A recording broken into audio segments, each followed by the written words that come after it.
Doa setelah membaca surat Al-Mulk. Ini fadilahnya surat Al-Mulk adalah surah yang dapat menyelamatkan pembacanya dari azab kubur.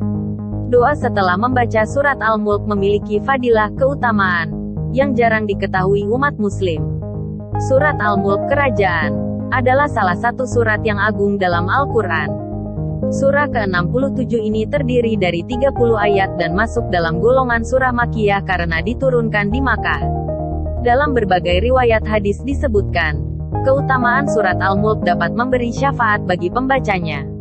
Nabi Shallallahu Alaihi Wasallam juga bersabda, surat Al-Mulk adalah surah pencegah.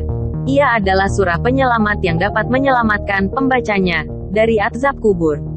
Hari At-Tirmidzi. Siapa yang membaca tabarok ini maka ia akan memperoleh banyak manfaat dan kebaikan. Apalagi bagi yang berdoa setelah membacanya maka akan mendapatkan fadilah besar. Doa setelah membaca surat Al-Mulk dalam kitab Al-Minahus Saniyah. Allah. Doa setelah membaca surat Al-Mulk dalam kitab Al-Minahus Saniyah. Ala Al-Wasiyah Al-Matbu'iyah seperti dilansir dari Bincang Syariah diterangkan doa setelah membaca surat Al-Mulk sebagai berikut. Allahumma simna abil islamiko, idan warukidan walatushmit fina, aduan wala hasidan. Allahumma inna nauzubika min syarri kulli dabatin anta akizun bina asyatiha wa nas'alukal khairul ladzi biyadika. Artinya, ya Allah, jagalah diriku dengan tetap memeluk Islam, baik ketika duduk dan tidur. Janganlah engkau bahagiakan hati musuh dan orang yang hasut kepada kami. Ya Allah, sesungguhnya aku memohon perlindungan kepadamu dari kejahatan setiap makhluk. Engkau adalah zat yang mengendalikan mereka. Dan aku memohon kepadamu kebaikan-kebaikan yang ada padamu. Keutamaan berdoa setelah membaca surat Al-Mulk diterangkan dalam kitab Al-Minahus Saniyah berikut. Wahai Ali, barang siapa membaca surah Al-Mulk dan setelah itu membaca, Allahumma simna bil islamiko, idan waruki dan walatushmit fina, aduan wala hasidan. Allahumma inna nauzubika min syarri kulli dabatin anta akizun bina asyatiha wa nas'alukal khairul ladzi biyadika. Maka Allah hindarkan darinya sesuatu yang menyusahkannya, baik dari jin, manusia dan hewan buas. Berikut 3 keutamaan surat Al-Mulk sebagaimana disebut Rasulullah SAW dalam hadis berikut. 1. Memberi syafaat penolong bagi pembacanya. Nabi Muhammad Shallallahu Alaihi Wasallam bersabda dalam satu hadis dari Abu Hurairah, Rasulullah SAW, sungguh surah di dalam Al-Quran yang ayatnya ada 30 dapat memberikan syafaat untuk yang membacanya. Ia diampuni, yakni surah Tabarokaladzi biyadihil mulku.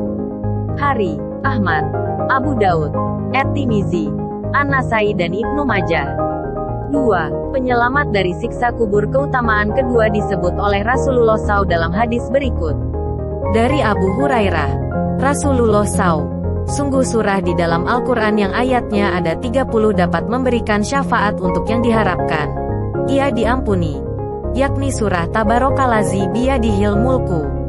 Hari, Ahmad, Abu Daud, At-Tirmidzi, An-Nasai dan Ibnu Majah. 2. Penyelamat dari siksa kubur. Keutamaan kedua disebut oleh Rasulullah SAW dalam hadis berikut. Dari Ibnu Abbas tentang penamaan surah Al-Mulk dengan nama Al-Waqiyah dan Al-Munjiyat. Rasulullah SAW bersabda, surah Al-Mulk adalah surah pencegah. Ia adalah surah penyelamat yang dapat menyelamatkan pembacanya dari azab kubur. Hari At-Tirmidzi. 3. Memperoleh banyak manfaat dan kebaikan. Imam Muhammad Al-Bakir berkata, surat Al-Mulk adalah penghalang dari siksa kubur. Surat ini termaktub di dalam Taurat. Barang siapa yang di malam hari ia akan memperoleh banyak manfaat dan manfaat. Sungguh aku nyata dalam salat sunnah sebelum Isya, ayahku pada siang dan malam. Barang siapa yang berhasil, maka ketika malaikat Munkar dan Nakir akan masuk ke kuburnya dari arah kedua kakinya berkata kepada mereka, kalian tidak ada jalan ke arahku, karena hamba ini berpijak padaku lalu membaca surat Al-Mulk setiap siang dan malam. Ketika mereka datang kepadanya dari rongganya berkata kepada mereka, kalian tidak ada jalan ke arahku, karena hamba ini telah menjagaku dengan surat Al-Mulk. Ketika mereka datang kepadanya dari arah lisannya berkata kepada mereka, kalian tidak ada jalan ke arahku, karena hamba ini telah membaca surat Al-Mulk setiap siang dan malam denganku. Al-Kahfi 2/233